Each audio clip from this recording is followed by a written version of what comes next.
বিচ্ছেদের পর 4 বছর পরে প্রিয় মানুষটির হলুদ সন্ধ্যায় লাইভ পারফরমেন্স করছে নূর। পুরো নাম তেহজির নূর, একজন প্রফেশনাল সিঙ্গার সে।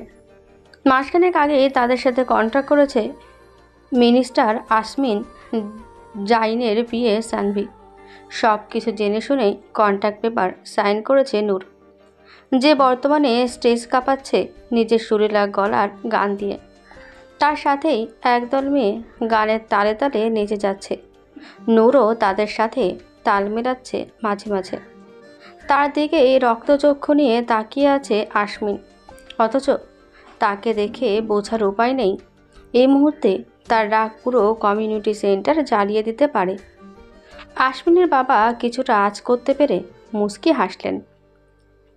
ছেলের চোখে চোখ পড়তেই গা জ্বালানো হাসি দিতে ভুললেন না। আসমিনের রাগ তরতর করে বেড়ে গেলেও সে নূরের দিকে পূর্ণ মনোযোগ দিয়ে তাকালো। जुआ लड़ जावे सारी रात नींद न आवे, मैनू बड़ा तड़पावे, दिल चैन कहीं न पावे पावे पावे। जुआ लड़ जावे सारी रात नींद न आवे, मैनू बड़ा तड़पावे, दिल चैन कहीं न पावे पावे पावे। खन खन खन के जोड़ी तेरी खन खन खन खन खन के रे, खन खन खन खन खन के। फिर देख देख के चेहरा मेरा तो ये धक धक धर के रे, तो ये धक धर धर के। ऐसा वे तेरे बिन ये रह ना पावे, माही जो तू ना आवे आवे आवे। जो लड़ जावे सारी रात नींद न आवे, मैनू बड़ा तड़पावे, दिल चैन कहीं ना पावे पावे पावे। বেবি পিঙ্ক গ্রাউন্ডে নূরকে প্রিন্সেসের মতোই লাগছে। হেলে দুলে যখন ডান্সারদের সাথে পা মেলাচ্ছে তখন আসমিনের কলিজায় আগুন লেগে যাচ্ছে, অথচ তার পাশেই তার হবু বউ বসে রাগে ফুঁসছে। তাতে তার কোনো হেলদোল নেই। তার কলিজা কয়লা করার জন্য স্টেজে হাজির হলো মিল সিঙ্গার তাসিন, যে আপাতত নূরের সাথে ডুয়েট করছে। দুজন যে খুব বেশি এনজয় করে গাইছে তা কেউ চোখ বন্ধ করেই বলে দিতে পারবে। আসমিনের হবু বউ লারা এবার নিজের বেচারি মার্কা খোলস ছেড়ে বেরিয়ে এলো। কটমট করতে করতে আসমিনকে বলল, প্রাক্তনের প্রতি দরদ উথলে উঠছে নাকি? এইভাবে তাকিয়ে তার রূপের সাগরে ডুব দিচ্ছ, তার সবাইকে বোঝাতে চাইছো? আসমিন পূর্ণ দৃষ্টিতে তাকালো লারার দিকে। পা থেকে মাথা পর্যন্ত চোখ বুলিয়ে উপহাসের স্বরে বলল, সামনে রূপের সাগর রেখে আমি পাশে পচা ডোবা নিয়ে বসে আছি। কী দিন আসলো আমার। আমি কি ভেবেছি জানো লারা, এবার শহরের সমস্ত পচা নর্দমাগুলো পরিষ্কার করে ফেলবো, আবর্জনা সব ডাস্টবিনে ছুঁড়ে ফেলবো। মন্ত্রী হিসেবে আমার একটা কর্তব্য আছে তো নাকি? লারার মুখ আপনা আপনি বন্ধ হয়ে গেছে। আসমিনের নজর এখনও নূরেতেই স্থির। প্রথম থেকে সবটা খেয়াল করলেও আসমিনকে পুরোপুরি ইগনোর করে গেছে নূর। প্রিয়জনের পাশে অন্য কাউকে সহ্য করা মানে নিজের কলিজায় নিজেই করাত চালিয়ে দেওয়া। তবুও নূর নির্বাক, আর তার এই নির্লিপ্ততায় তার সবচেয়ে বড় হাতিয়ার। এই যে সামনের মানুষটা তাকে হাসি খুশি আরেক ছেলের সাথে পারফর্ম করতে দেখে তেলে বেগুনে জ্বলে উঠছে, তাতেই তো তার নিজের কলিজায় বরফ পড়েছে। গান শেষ হতেই উত্তেজনায় ফেটে পড়ল দর্শক। করতালিতে তাদের বাহবা দিচ্ছে সবাই। নূর স্টেজ থেকে নেমে আমজাদ চৌধুরীর দিকে এগিয়ে গেল। হাসি হাসি মুখে বলল, কেমন আছেন স্যার? মার খাবি? আমি আবার স্যার হলাম কবে রে? মিনিস্টার আসমিন জাইনের বাবা আপনি, স্যার না বলে গর্দান যাবে যে। ওই সব মিনিস্টার ফিনিস্টার বাদ দে, 2 পয়সার মূল্য নেই আমার কাছে এসবের। আমি তোর আঙ্কেল ছিলাম তাই আছি। খবরদার এইসব স্যার ডাকবি না। আচ্ছা আচ্ছা, ডাকবো না। রাগ করো না তুমি, অনেকদিন পরে দেখা, এভাবে রাগ করলে আমার খারাপ লাগবে। ছেলের বিয়েতে মজা করো, মুখ গোমরা করে আছো কেন? নূরের কথা শুনে মুখ গোমরা করে ফেলল আমজাদ চৌধুরী। দীর্ঘশ্বাস সেরে নূরের মাথায় হাত বুলিয়ে দিল। অনেক বড় হয়ে গেছিস, দোয়া করি আরও বড় হ। সবাই সব কিছুর মূল্য দিতে জানে না রে মা। কাজকে হীরা ভাবতে ভাবতে আসল হীরাকে কাজ ভেবে হারিয়ে ফেলে। যে মূল্য দিতে জানে না তাকেও মূল্যহীনের খাতায় ফেলে দিয়ে এগিয়ে যা। নিজেকে এতটা শক্ত কর যাতে আল্লাহ ছাড়া আর কেউ তোকে ভেঙে গুড়িয়ে দেওয়ার ক্ষমতা না রাখে। নূর মলিন হাসল। আমজাদ চৌধুরীর কাছ থেকে বিদায় নিয়ে তার জন্য বরাদ্দকৃত রুমের দিকে এগিয়ে গেল। রুমে প্রবেশ করতেই নূরের হাসি হাসি মুখটা বিষাদের কালো মেঘে ছেয়ে গেল। চোখ থেকে পানি গড়িয়ে পড়ার আগেই সন্তর্পণে তা মুছে নিল সে। আশমিনের তীক্ষ্ণ দৃষ্টি নূরের দিকে সীমাবদ্ধ। নূর এখনও আশমিনকে খেয়াল করেনি। বিলাসবহুল স্যুটের ড্রয়িং রুম থেকে বেডরুম ঢুকতেই একটা হাত শক্ত করে চেপে ধরল তাকে। শক্ত হাতের ধাক্কায় দেয়ালের উপর আছড়ে পড়ল নূর। কয়েক সেকেন্ডের জন্য ঝাপসা হয়ে গেল সব কিছুই। নিজেকে সামলে নেওয়ার আগেই সেই হাতের মালিক শক্ত করে চেপে ধরল তাকে। ভীত চোখে সামনে তাকিয়েই শান্ত হয়ে গেল নূর। আশমিন চোখ লাল করে তার দিকেই তাকিয়ে। সরে দাঁড়ান মন্ত্রী সাহেব, সামান্য একজন সিঙ্গারের এত কাছে আসবেন না প্লিজ, চরিত্রে দাগ লাগতে পারে। নূরের নির্লিপ্ত ভাব আশমিনের রাগে ঘি ঢালার কাজ করল। হাতের বাঁধন শক্ত করে দাঁতে দাঁত চেপে বলল, আজকাল সিঙ্গাররা সস্তা হয়ে যাচ্ছে নাকি তাদের চরিত্র এতটাই নিম্নমানের হয়ে গেছে যে কেউ কাছে আসলে তার চরিত্র খারাপ বলবে লোকে? নূর চোয়াল শক্ত করে তাকালো আশমিনের দিকে। পুরনো ক্ষত তাজা হয়ে উঠছে। নূর তাচ্ছিল্যের হাসি দিয়ে বলল, মানুষ নিজের চরিত্র দিয়ে অন্যকে বিচার করে, জানেন তো মন্ত্রী সাহেব? যার চরিত্র যেমন সে অন্যকে তেমনই ভাবে। সেসব কথা বাদ দিন, নিজের হবু বউয়ের দিকে নজর দিন। আমি এখানে আমার সার্টিফিকেট দিতে আসিনি। ব্যক্তিগত কোনো কথা না বলে খুশি হব, দয়া করে হাত ছাড়ুন। যদি না ছাড়ি? হ্যাঁ, ধরে রাখা আপনার স্বভাবের সাথে যায় না। আপনি ছেড়ে দিতেই অভ্যস্ত, তাই অযথা সময় নষ্ট করবেন না। বদলে গেছো। পৃথিবীটা বড্ড নিষ্ঠুর মন্ত্রী সাহেব। কি বিশ্বাস হচ্ছে না? বিশ্বাস না হলে একবার আমার জায়গায় নিজেকে দাঁড় করিয়ে দেখুন। আমার চোখ দিয়ে পৃথিবীর নিষ্ঠুরতম মানুষগুলোকে দেখুন। দেখবেন প্রতারকদের মেলা বসেছে। ঠান্ডা মাথায় খুন করে দিয়ে চলে যাবে, বুঝতেই পারবেন না। আচ্ছা মন্ত্রী সাহেব, আপনি কখনো আয়নায় দেখেন না? চোখ মেলাতে পারেন তো নিজের সাথে? ঘৃণা হয় না এই জঘন্য প্রতারক চেহারা দেখে? বমি পায় না? আমার কিন্তু বমি পাচ্ছে। মনে হচ্ছে ঘৃণাগুলো বমি হয়ে আপনার গায়ে উগড়ে দিই। আপনি বরং চলে যান। অযথা সময় নষ্ট করার মানে হয়? নূর, আপনার উপর আমার কোনো দাবি নেই মন্ত্রী সাহেব। নূর এতটাও বেহায়া না। ভাববেন না আপনার নতুন সংসারে ঝামেলা সৃষ্টি করব। জীবন অনেক লম্বা জানেন তো, সেখানে আপনার মতো প্রতারকদের পাত্তা দিতে নেই। আমার করা প্রতিটা ওয়াদা আমি পূরণ করেছি। আর একটা ওয়াদা আমি আপনাকে করতে চাই মন্ত্রী সাহেব। আমার শূন্যতায় আপনার সুখের সংসার চালিয়ে রাগ করে দিব, এটাই নূরের ওয়াদা। প্রতিটা মুহূর্ত আপনি পূরবেন। আপনার মনের ভিতর থাকা শান্তির শেষ বিন্দুটুকু নিংড়ে বের করে আনব। এতদিন এই নূরের ভালোবাসা আপনাকে উষ্ণতা দিয়েছে, এবার নূরের তেজ আপনাকে ছাই করবে। নতুন জীবনের জন্য অভিনন্দন। বারান্দার সোফায় আয়েশি ভঙ্গিতে বসে মাথা পিছনের দিকে হেলিয়ে রেখেছে আশমিন। নূরের কোনো কথাই তার উপর প্রভাব ফেলতে পারেনি। সেসব নিয়ে মাথাও ঘামাচ্ছে না সে। তার বর্তমান মাথা ব্যথার নাম লারা। এই মেয়েটার একটা ব্যবস্থা করতেই হবে। কয়েকদিনেই মাথা খেয়ে নিল। কয়েকটা বিশ্রী গালি দিয়ে মাথা সোজা করে বসল সে। সামনেই কাচুমাচু করে সানবি দাঁড়িয়ে। কি বুঝে যে এই ছেলেটাকে নিজের বিয়ে করেছে আজও মাথায় আসে না। কি বলবে বলো? আশমিনের গম্ভীর গলা শুনে শুকনো ঢোক গিলল সানভি। ভয়ে ভয়ে বলল, ম্যামকে খুঁজে পাওয়া যাচ্ছে না স্যার। তড়াক করে বন্ধ চোখ খুলে ফেলল আশমিন। রক্তিম চোখে তাকাতেই কাঁপাকাঁপি শুরু হয়ে গেল সানভির।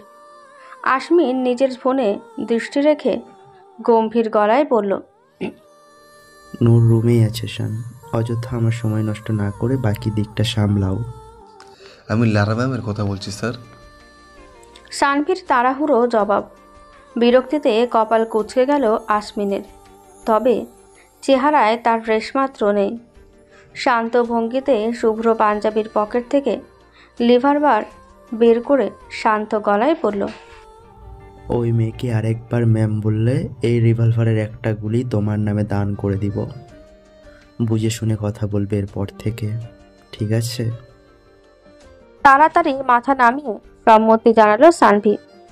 যে লোক কোল্ড ড্রিঙ্কস খেতে খেতে ঠান্ডা মাথায় খুন করতে পারে, তার দ্বারা সবকিছুই সম্ভব। প্রাণের নিশ্চয়তা থাকলে এই চাকরি সে কবেই ছেড়ে দিত।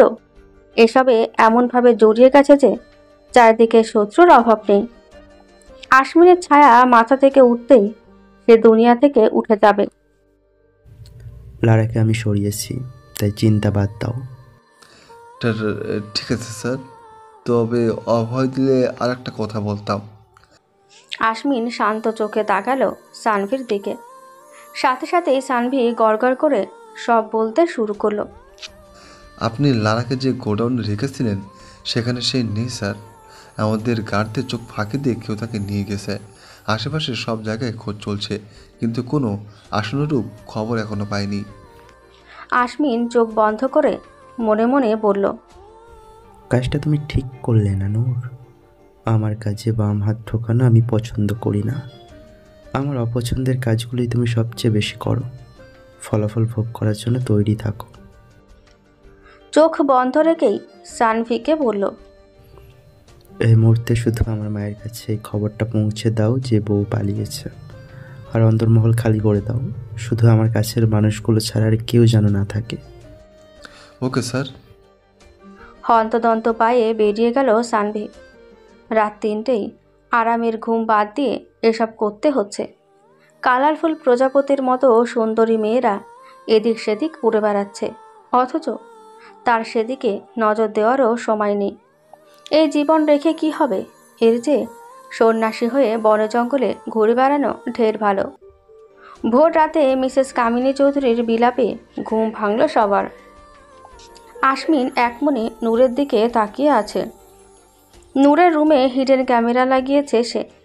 ফোনের স্ক্রিনে তীক্ষ্ণ চোখে তাকিয়ে সে। নূর ঘুমাচ্ছে। ঠিক 2 মিনিটের মাথায় আলসে ভঙ্গিতে উঠে বসল নূর। চুলগুলো মেসি বান করে আড়মোড়া ভেঙে ফিচেল হাসল। হেলে দুলে এসে আশমিনের সেট করা ক্যামেরার সামনে দাঁড়িয়ে 2 ঠোঁট উঁচু করে চুক চুক শব্দ করে উচ্চস্বরে হেসে উঠল। আশমিন হাত মুষ্টিবদ্ধ করে রাগ সংবরণ করার চেষ্টা করছে। এই মেয়েটা এত বিধ্বংসী হলো কবে থেকে? নূর নিজের হাসি থামিয়ে চেহারা দুঃখী দুঃখী করে ফেলল। আফসোসের স্বরে বলল, আহারে, মন্ত্রী সাহেবের বউ পালিয়েছে বুঝি? এখন কি হবে? প্রেস মিডিয়া তো মন্ত্রী সাহেবকে বদনাম করে দিবে। আপনি চিন্তা করবেন না মন্ত্রী সাহেব, আমি কোনোভাবেই আপনাকে বদনাম হতে দিব না। আমি ওয়াদা করেছিলাম তো, আপনার বিপদে আপনার পাশে থাকবো। Look, I am here. Noor room থেকে বেরিয়ে যাওয়ার 10 মিনিটের মাথায় সমস্ত শোরগোল থেমে গেল। পুরো দমে বিয়ের প্রস্তুতি শুরু হয়ে গেল। বিশাল বাগানের মধ্যে বরের গোসলের প্রস্তুতি চলছে।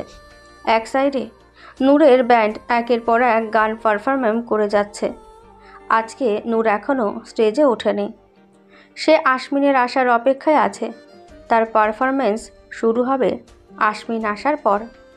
কয়েক মুহূর্ত পরে আশমিন উপস্থিত হলো বাগানে।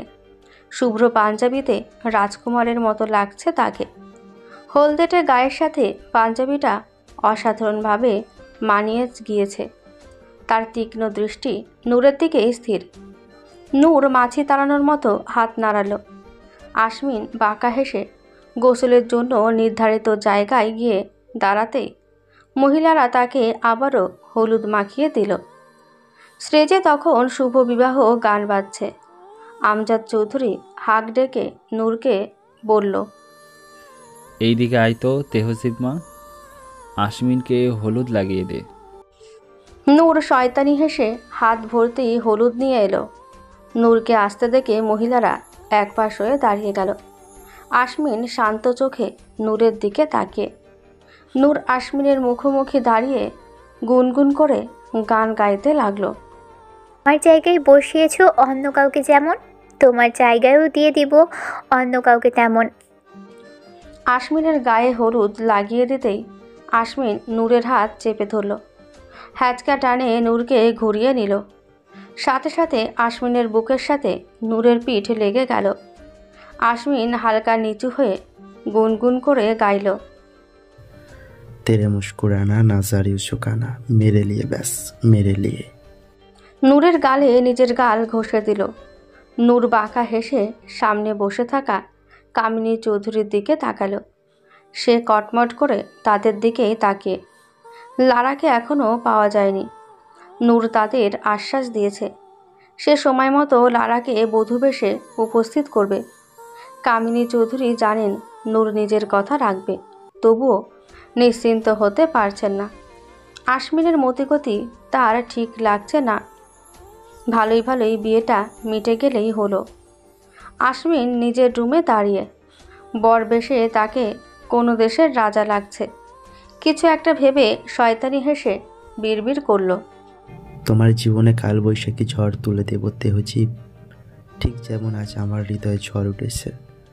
ঝড়ের তাণ্ডবে যেমন শুকনো ডালপালা ভেঙে পড়ে, ঠিক তোমাকেও সেভাবে ভেঙে গুঁড়িয়ে দেব। তবে তোমার মতো আমি একা ছাড়বো না তোমাকে, খুব যত্ন করে কুড়িয়ে নেব বাহুডোরে। আজ যেমন তুমি আমাকে শূন্যতার মহা আকাশে ছুঁড়ে ফেলেছ, ঠিক আমিও তোমাকে আমার হৃদয়ের আস্থা কুঁড়ে ছুঁড়ে ফেলবো। দেখা হবে শীঘ্রই। আশমিনের চোখ মুখ লাল হয়ে গেছে। বর বেশে বসে আছে সে, পাশেই তার বাবা মলিন মুখে বসে। প্রেস মিডিয়া চারদিকে গিজগিজ করছে। শামিয়ানার ওপাশে লারা বধূ বেশে উপস্থিত। নূর সামনেই দাঁড়িয়ে, মুখে তার ক্রূর হাসি। আশমিন হঠাৎ করেই খুব হাসি খুশি মুখ করে তাকালো নূরের দিকে। হক চকিয়ে গেল নূর। এর মধ্যেই কাজী বিয়ে পড়ানো শুরু করে দিয়েছে। লারাকে কবুল বলতে বললেই লারা ভীতু চোখে আশমিনের দিকে তাকালো। আশমিন হাসি মুখে তার দিকে তাকিয়ে ইশারায় কবুল বলতে বলল। লারা কাঁপা কাঁপা গলায় কবুল বলে দিল। আমজাদ চৌধুরী মুখ কালো করে ফেলল। হঠাৎ করেই আশমিন চিৎকার করে উঠল, কি হয়েছে আব্বু, বুকে ব্যথা করছে? চিন্তা করো না, আমি এক্ষুনি তোমাকে হসপিটালে নিয়ে যাচ্ছি। আশমিনের হঠাৎ চিৎকার শুনে আমজাদ চৌধুরী হাত এমনিতেই বুকে চলে গিয়েছিল। সে এখন হতভম্ব চোখে আশমিনের দিকে তাকিয়ে।